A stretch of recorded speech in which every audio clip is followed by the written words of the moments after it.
자, 과점 주주의 주식 취득. 근데 93쪽 나오죠. 과점 주주가 된 경우 하면서 94쪽에 과점 주주에 대한 간주 취득 나오고 있습니다. 옆에 보니까 뭐 15회, 19회, 20회, 29회 이래 보니까 되게 띄엄띄엄 나오는 거죠. 이거는 한 문제로 나왔을 때 이야기고, 한 문제 내지 않아도 지문 안에 한 개쯤 언급하는 것은 굉장히 많이 자주 나오는 부분이기 때문에 꼭 알아야 됩니다. 과점 주주. 자, 과점 주주의 주식 취득. 조금 의미를 따져보니까 과점 주주는 50% 초과하는 지분을 가진 자를 의미합니다. 근데 50% 초과한다는 것이 한 사람만이 50% 초과하고 이게 아니고 주주 1인과 그 특수관계인의 지분의 합계액이 50% 초과한 자를 의미합니다. 주주 1인, 주주 한 사람과 플러스 그 특수관계인, 이 사람의 지분 합한 금액이 50% 초과하고 있다. 50% 초과하고 있을 때 이를 이제 과점 주주 이렇게 이야기를 합니다. 50% 초과한다는 말의 의미가 뭔가 하는 거지. 뒤에 나오지만 우리 비상장 법인을 전제로 합니다. 한국증권거래 상장대자는 비상장 법인을 전제로 하여, 자, 이 비상장 법인이 있다. 요 법인 주식을 50% 초과하여 가지고 있답니다. 50% 초과해서 가지고 있다. 뭔 의미죠? 만약 이 법인이 가지고 있는 부동산이 있다. 그 법인 부동산 소유권 누구 소유죠? 법인 거잖아, 그렇죠? 아니, 법인 소유 부동산 법인 거지 개인 게 아닙니다. 문제는 이 법인 주식을 50% 초과하고 있다는 말은 다른 사람이 아무리 반대를 해도 내가 이 법인 부동산을 팔고 싶으면 팔 수 있습니다. 사용 수익해 하고자 하면 사용 수익해 할 수 있다는 뜻입니다.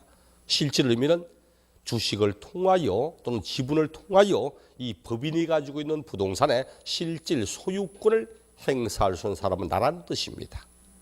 간접적 방식을 통하여 법인 소유권에 행사한다는 의미라 이게. 50% 초과한다 이런 의미로 씁니다. 그럼 주주 한 사람과 특수관계인데 문제가 나올 때 딱 세 가지 나옵니다. 과점 주주인자가 주식을 취득했다. 이거는 양적인 변화밖에 없어. 그렇죠. 60% 가지고 있다가 70%가 되었다. 뭔 뜻이죠? 소유권이 좀 더 확고해질 뿐이지 실질적 뭐 변화는 없어. 그때 그냥 우리 법은 과점 주주가 주식을 취득했다 말하면 그냥 증가한 만큼을 새롭게 취득했다. 이게 취득의 의제입니다. 하지만 시험은 그거 내지 않고 주식을 취득하여 과점주가 되는 이 과정을 묻습니다.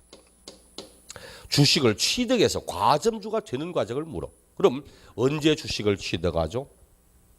언제 주식을 취득하여 과점주가 될 수 있습니까? 법인을 설립할 때 주식을 취득하여 과점주 될 수 있지. 둘째, 설립할 때는 과점주 아니었던 주주인데 다음에 주식을 취득하여 과점주가 될 수도 있지. 셋째는 과점주였는데 팔아가지고 아닌 사람 되었다가 취득하여 다시 될 수도 있지. 그 세 가지를 묻습니다. 비상장법인의 과점주 첫째 프린트 나오죠. 첫 번째는 법인 설립 당시라고. 법인 설립할 당시. 자, 법인을 설립할 때 주식이나 지분을 취득하여 과점주가 된 경우, 이렇게 해서 과점주 된 경우, 진짜 시험에 자주 나오는 지문입니다. 요거는 홀로 납세무자 묻든지 과표 묻든지 할 때도 혼자서도 상당히 시험에 자주 나오는 지문이야. 법인의 설립 당시 과점주 물으면 우리 법은 이 과점주주는 법인의 부동산 등을 취득하는 걸로 보지 않는다고 말합니다. 취득으로 보지 않는다고. 교재 내용을 확인하니까 의라고 해서, 자, 94쪽에 의 법인의 주식 지분을 취득하여 과점주가 되었을 때는 과점주주가 해당 법인의 부동산을 취득한 걸로 본다. 지방세법 내용인데 두 번째를 괄호에 보니까 법인 설립 시 발행하는 주식 또는 지분을 취득하여 과점주가 된 때는 취득으로 보지 않는다. 이것도 취득으로 보지 않습니다. 자, 취득으로 보지 않는다.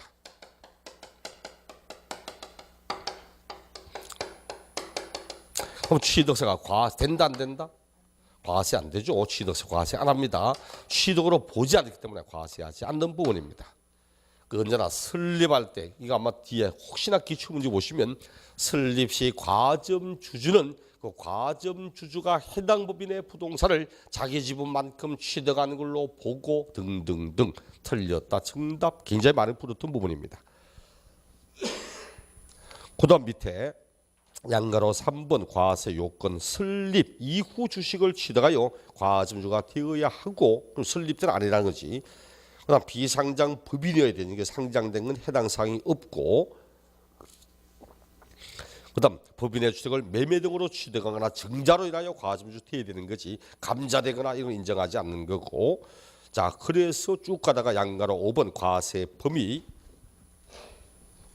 고개 동그라미 1번 최초로 과점주가 된 경우 그는 봅니다.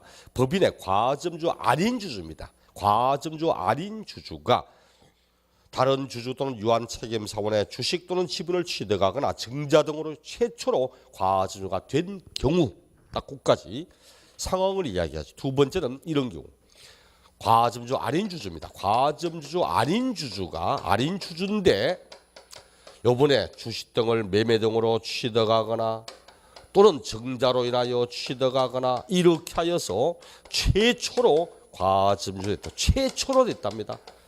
최초로 됐다는 말은 어떤 사람도 있다는 거지. 최초로 됐다면 어떤 사람은 다시 되는 사람도 있다는 의미잖아요. 최초로 됐을 때 이때는 얼마만큼 취득하는 걸로 할 거냐는 겁니다. 예를 들어서 40% 지분을 가지고 있었다. 근데 이번에 취득을 하여 60%가 되었다. 얼마를 취득한 것? 60%입니다. 40%, 20% 이런 말하면 안 돼. 이때는 양적으로는 20%가 증가돼서 질적으로는 엄청난 차이가 있습니다. 40%일 때는 소유권의 행사라는 게 있을 수가 없거든. 내가 이 법인 부동산 팝시다 해도 다른 주주들이 반대하는 순간 못 팔아.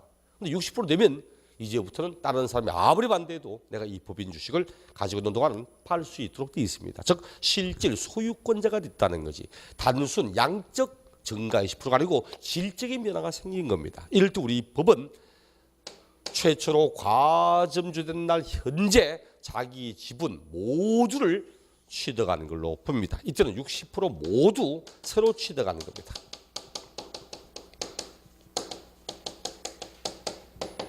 그 결론 보세요. 이럴 때는 두 번 끝에 최초로 과점주가 된 날 현재 해당 과점주가 소유하고 있는 법인의 주식 등을 모두 취득하는 걸로 보아 취득세를 부과한다. 이렇게 말하죠.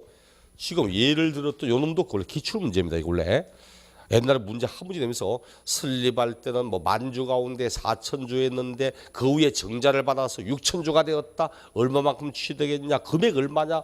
이 당시 A 법인은 그 당시 A 법인이 가지고 있는 취득세 물건 A번 취득세 대상 10억 원어치를 가지고 있었다. 이제 문제가 취득 10억 원어치를 보유하고 있고 갑은 40% 60%였다. 얼마를 취득했냐? 이 말은 이 법인이 가지고 있는 취득세상 물건 10억 가운데 자기 지분만큼 취득했다 이런 뜻입니다. 그 당시 정답이 6억이었어. 6억. 우리 앞에 배웠던 취득세 대상에는 주식이나 지분 없잖아. 그렇죠? 그 말의 의미는 이 법인이 가지고 있는 취득세 물건을 자기 지분만큼 취득하는 걸로 본다. 이런 뜻으로 쓰는 겁니다. 그 다음 뒷장 넘겨서 97쪽 동그라미 3번 과점주였던 자가 비과점주가 된 후 다시 되는 경우 과점주였으나 주식 등의 양도 해당 법인의 증자 등으로 과점주주에 해당하지 아니하게 되었다가 해당 법인의 주식 등을 취득하여 다시 과점주가 된 경우 일단 상황을 먼저 보고 세 번째 이런 거 과점주였습니다. 과점주주였던 사람이었는데 이번에 주식의 양도 등으로 인해서 과점주 아닌 자가 되었습니다. 과점주주 아닌 자가 되었다가 다시 새롭게 취득하여 재차 다시 과점주가 됐습니다. 이럴 때 어떻게 할 거냐 이건 물어.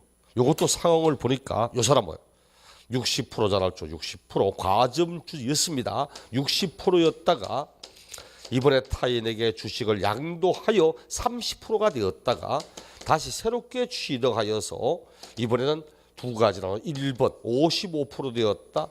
2번 70% 되었다. 그럼 1번 얼마를 취득했다? 1번은 취득하는 거 없습니다. 왜? 이제 결론 봐요. 결론. 다시 과점주가 된 경우는 다시 과점주가 된 날 당시의 주식 등의 비율이 그 이전 과점주 당시의 비율보다 증가된 경우에만 증가분만을 취득으로 보아 반드시 다시 과점된 날 현재 요 지분이 종전 과점 당시의 요 지분보다 증가된 경우에만 증가분만을 취득으로 보아 10%만큼을 취득하는 겁니다. 요거는 과세하지 않는 거고. 요것도 기출문제거든. 요것도 기출문제입니다. 옛날에 60%였다가 30%였다가 70% 되었다. 얼마만큼 취득했냐? 정답 10% 이거야. 문장 내기는 상당히 좋고 그래. 문장 내기는 너무 길어. 너무 길다 보니까 좀 그렇지만 항상 머릿속에 딱 이렇게 이다가 안에다가 다시 되면 원래 종전 지분보다 증가했을 때만 증가한 만큼을 취득으로 보고 이렇게 말합니다. 마지막으로는 이거잖아. 마지막으로는 동그라미 2번 내용이지만 앞에 있던 거. 처음부터 설립할 때 과점 주주였던 최초로 되었던 다시 되었던 과점 주주인 상태에서 다시 주식을 취득하면 그때부터는 증가한 만큼을 새로운 취득으로 본다. 그게 이제 취득의 의제. 과점 주주인 자가 주식을 취득하면 증가한 만큼을 새로운 취득으로 봅니다. 그럼 이러면 어떻게 해? 주주 1인 예를 들어서 요 사람이 지분 40%였고 요 사람이 11% 가지고 있다. 11%. 현재 뭐 51% 이렇게 가지고 있는데 요번에 지분이 변동돼서 이 양반이 30%가 돼버리고 이 양반이 21%가 되어서 총 51% 이렇게 되었다. 이렇게 지분에 변동되면 이것도 과세합니까? 하지 않습니다. 과점주주 집단 내부에서 지분이 변동되더라도 총 지분의 변동이 없다면 이건 과세하지 않는 겁니다. 이런 과세 안 합니다. 자, 이런 식으로 표현하기도 합니다. 여기까지가 이제 과점주주에 관한 부분이고 납세 의무자, 취득세 납세 의무자 1번 사실상의 취득자는 사실주의 과세를 이야기합니다. 등기 등록 허가 등의 형식을 이행하지 않아도 실제로 취득했다면 취득세 납세부가 있다는 사실주의 과세를 이야기하는 거고 동그라미 2번도 앞에 있죠. 단 차량 기계 장비 선박 항공기는 원시 취득은 과세하지 않고 승계 취득만 해당된다는 이야기도 했고 그다음 뒷장 상속인 각자 이 말은 상속받은 재산의 취득세는 각자 받은 거 각자 내면 됩니다.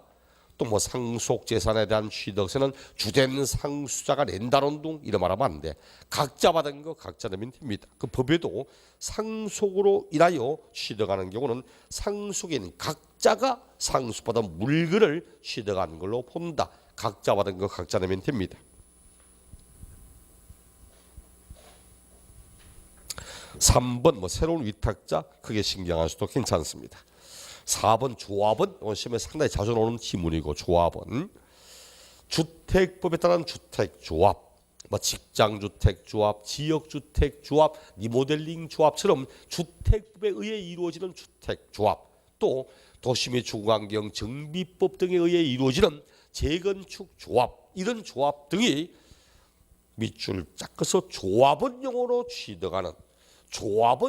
취득하는 조합주택용 부동산 핵심은 조합주택용 부동산은 아니고 조합원용으로 취득하는 겁니다. 비록 조합이 취득하지만 조합원용으로 취득하는 것은 조합원이 납세 의무자입니다. 조합원이 우리 재건축했다. 재건축 끝나면 아파트 소유권 보존 등기 누구 명의로 보존 등기 하죠? 조합원 이름으로 보존 등기 합니다. 조합원 이름으로 그러면 조합원이 취득하는 겁니다. 다만 재건축 등을 할 때 1대1 재건축하는 거 아니죠? 일반 분양문도 있잖아, 그렇죠? 그래서 조합원에게 귀속되지 않는 부동산, 비조합원용 부동산, 일반 분양문 부동산을 조합원이 취득한 것으로 한다는 것에서 제외한다, 이렇게 하는 거고, 이거는 조합이 취득하는 겁니다. 이건 조합이 취득해서 조합 명의로 보존 등기했다가 분양받은 사람한테 이전 등기 이렇게 넘어갑니다. 종종 나오는 지문이고 5번은 아예 볼 필요 없고 6번도 볼 필요 없고 7번도 볼 필요 없고 8번 주체구주부 취득자. 내용 보니까 건축물 가운데서 조작 설비, 그 밖의 부대 설비에 속하는 부분, 건축물 가운데서 조작 설비나 그 밖에 부대 설비랍니다. 그런데 그 설비가 주체 구조부인 건축물과 완전히 하나가 되어서 건축물로서의 효용적 가치를 이루고 있는 시설이랍니다. 대표적으로 어떤 것? 제가 말한 대표적으로 엘리베이터. 엘리베이터는 건축물 가운데 조작 설비, 그 밖에 부대 설비로 건물과 완전히 하나가 됩니다. 일체가 되어서 건물 전체의 효용적 가치를 이루는 시설입니다. 문제는 엘리베이터 없는 건물에 엘리베이터가 설치되었다, 뗐다 붙였다는 시설 아니잖아요. 건물의 일부지. 또 이게 설치되면 누구의 재산 가치가 증가됩니까? 건물주의 재산 가치가 증가되잖아요. 다른 사람이 설치했다고 나갈 때 떼나가고 이런 거 아니거든. 그럼 결과적으로 설사 건물주가 아닌 다른 사람이 가설을 했다고 하더라도 이것은 건물의 일부며 건물의 가치가 증가하는 시설이니까 납세 의무는 주체 구조부인 이 건축물을 취득하는 자에게 있다, 이렇게 말을 해야 됩니다. 이걸 과거 12회 시험 때는 주체 구조부 취득자 외의자가 가설한 경우에는 가설한 자를 납세 의무자로 틀렸다, 정답 이래 삼았습니다. 최근 28회 시험 때는 이걸 올바른 것으로 정답 삼았던 부분이고, 8번은 자주 나는데 가끔 나올 때마다 정답되더라고. 말 바꿀 수 있으면 쉬워. 말 바꿀 수 있는 내용 되거든.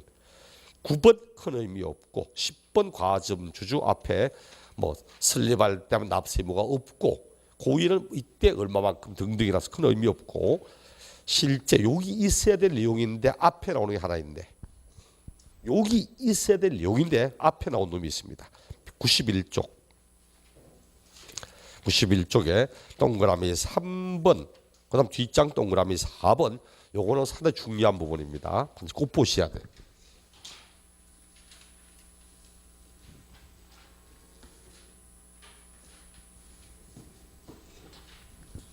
배우자, 직계 좀비속, 배우자 또는 직계 좀비속 간의 부동산 취득입니다. 부동산 취득. 그 다음 뒤에 4번이 부담보증이 나오죠. 부담보증이요. 얘들은 둘 다 취득세 문제로 나오기도 하고 양도소득세 문제 나오기도 하고 둘 다 상당히 자주 나옵니다. 둘 다. 배우자, 직계 좀비속 간의 부동산 취득이랍니다. 배우자의 부동산을 취득했다. 남편 소유 부동산을 부인이 취득했다. 아버지 소유의 집을 아들이 취득했다. 할아버지 소유의 농지를 손자가 취득했다. 돈 주고 받았을까 안 받았을까? 네?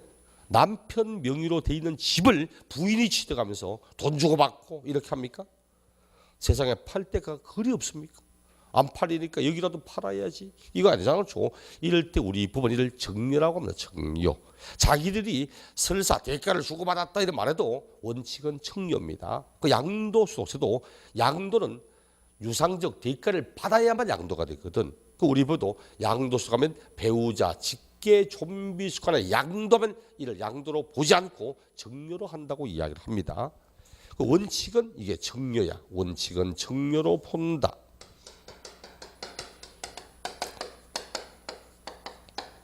원칙은 정려로 봅니다. 쉽게 말하면 이건 무상취득이라는 뜻입니다. 무상취득이다 이런 거.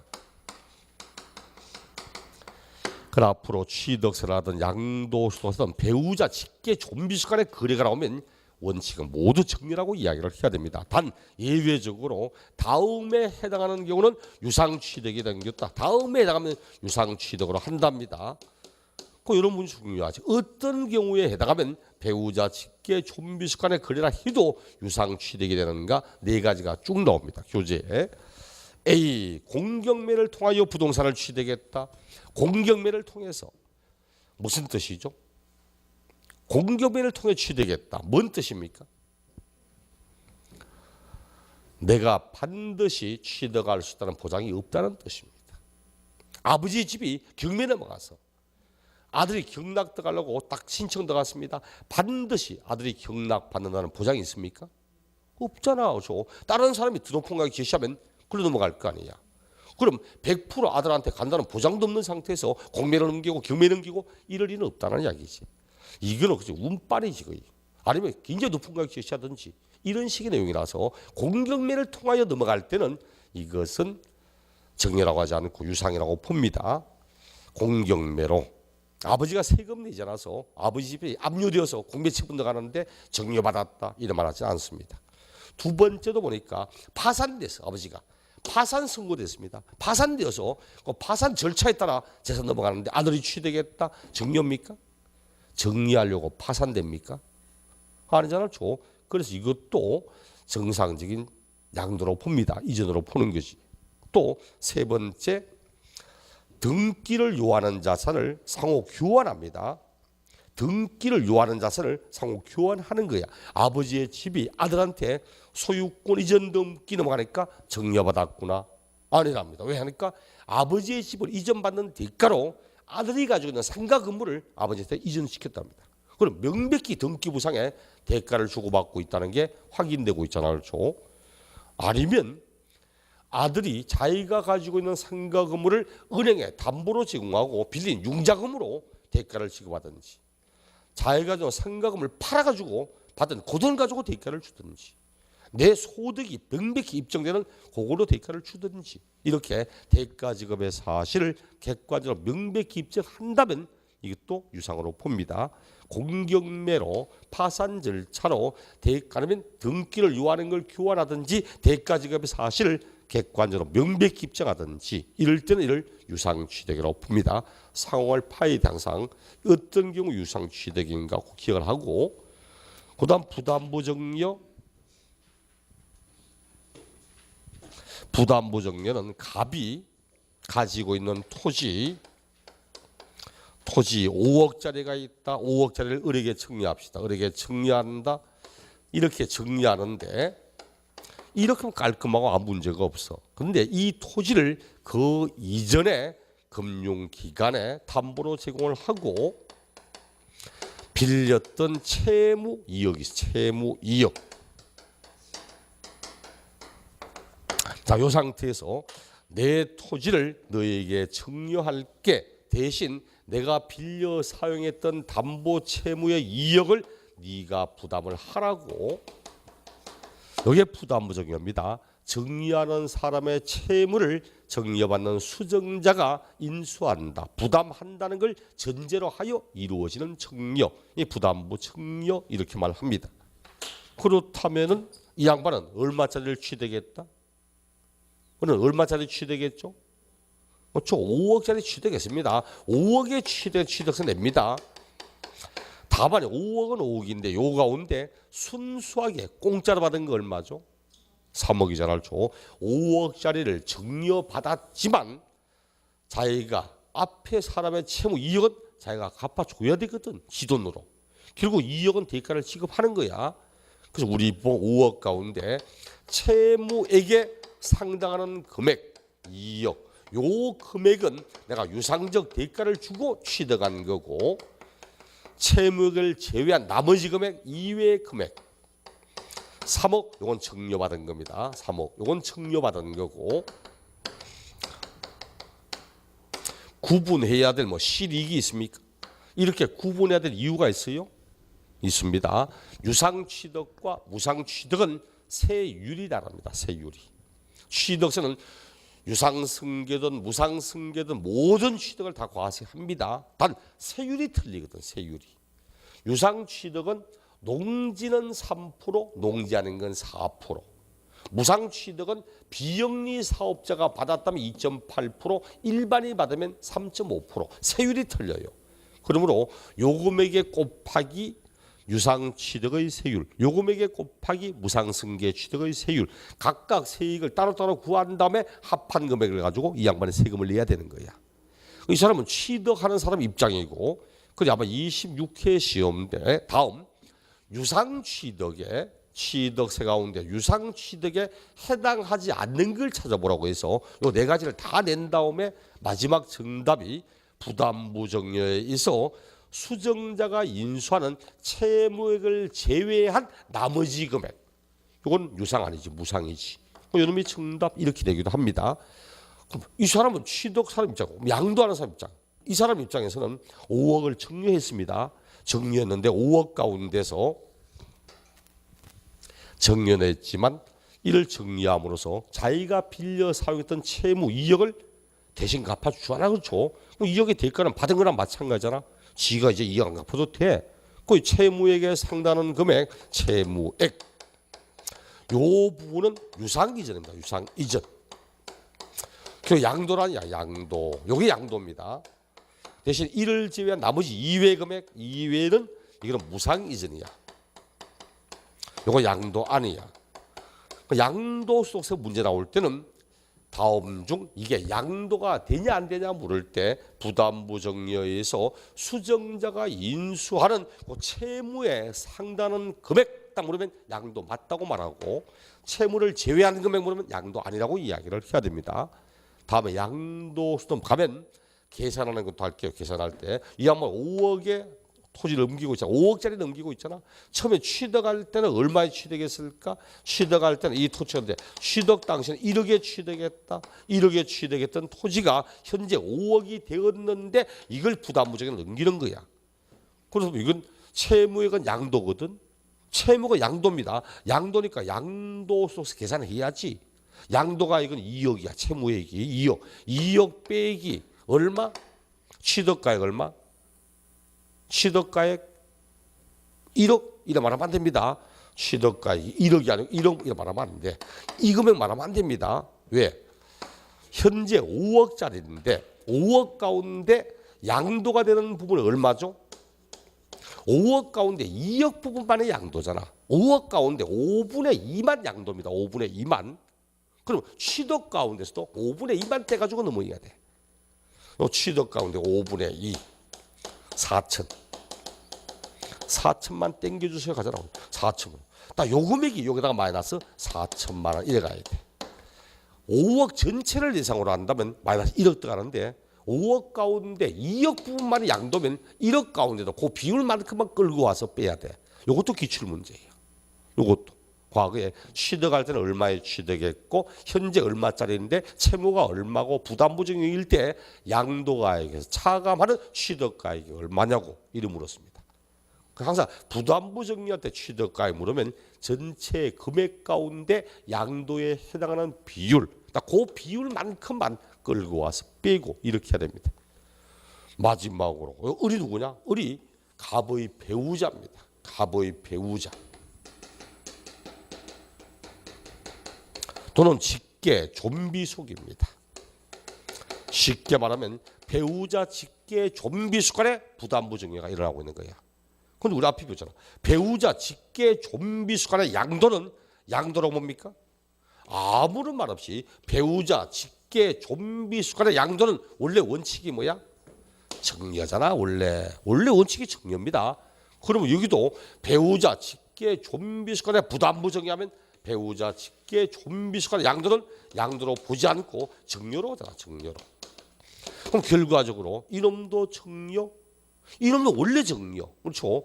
그럼 배우자 직계 좀비 속간의 부담부정려 나오면 아무런 말 없이 물으면 원칙은 전체를 다 정려라고 해야 됩니다. 전부를 다 정려라고 하고, 대신 여기에 이런 말이 따라오면 그때는 채무는 양도, 나머지는 정려 이런 말하지만 이런 말은 없는 상태에서 배우자 직계 좀비 속간의 부담부정려 물으면 모두 원칙은 다 정렬하고 이야기를 해야 됩니다. 요 놈은 2017년도 신설됐는데 제작인의 신설됐는데 아직 시험에서 말하지 않고 있더라고. 그렇다면 올해 시험이라도 나올 확률이 진짜 많습니다. 얘가 처음에 신설되고 시험에 참 자주 나오다가 한 2년 정도 뜸하게 안 나왔거든. 아마 올해 시험에는 이런 것도 함께 나올 확률이 진짜 많아 보이니까 이런 거 같이 보셔야 됩니다. 그러니까 배우자 직계 존비서가 부동산 취득 받고 그 뒷장 부담부 증여도 받고 이렇게 해서 어떤 취득을 과세하는가, 세금 누가 내는가, 납세무자까지를 봤습니다.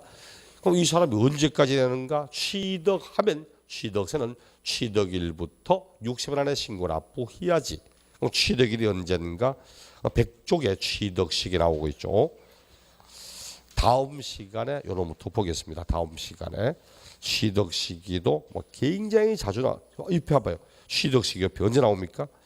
옛날에 참 많이 나왔어요. 옛날에는 11회, 12회, 14회 쭉 나오다가 근래에 들어서는 뜸하게 한 번 되면 터울이 심하더라고. 19회 때 내고 나니까 5년 지나서 24회, 24회 되니까 4년 지나서 28회. 그럼 지금 원래 또 나온다? 그럴 확률이 많아 보이지 않다는 거지. 취득세는 뭐예요? 취득세는 분량 되게 많습니다. 분량은 되게 많은데 문제는 3문제밖에 안 돼. 그렇다면은 원래 이거 냈으면 다음에 이것도 안 물어보고 다음에 이것도 안 물어보고 이런 처지가 많다 보니까 취득 시기보다는 보통 뒤에 과세 표준, 세율, 부가와 징수 이런 쪽으로 문제가 많이 치우치는 편들입니다. 다음 시간에 취득 시기 지금 시작하면 2시 전에 취득 시기 끝내기가 힘들어서 단락을 여기서 끊어서 여기까지 내용을 보고 다음에 취득 시기, 과세 표준, 세율, 부가와 징수, 취득세를 다 보고 그 다음에 등록 면허세까지 내용을 봐서 내용을 정리하도록 하겠습니다. 수고하셨습니다.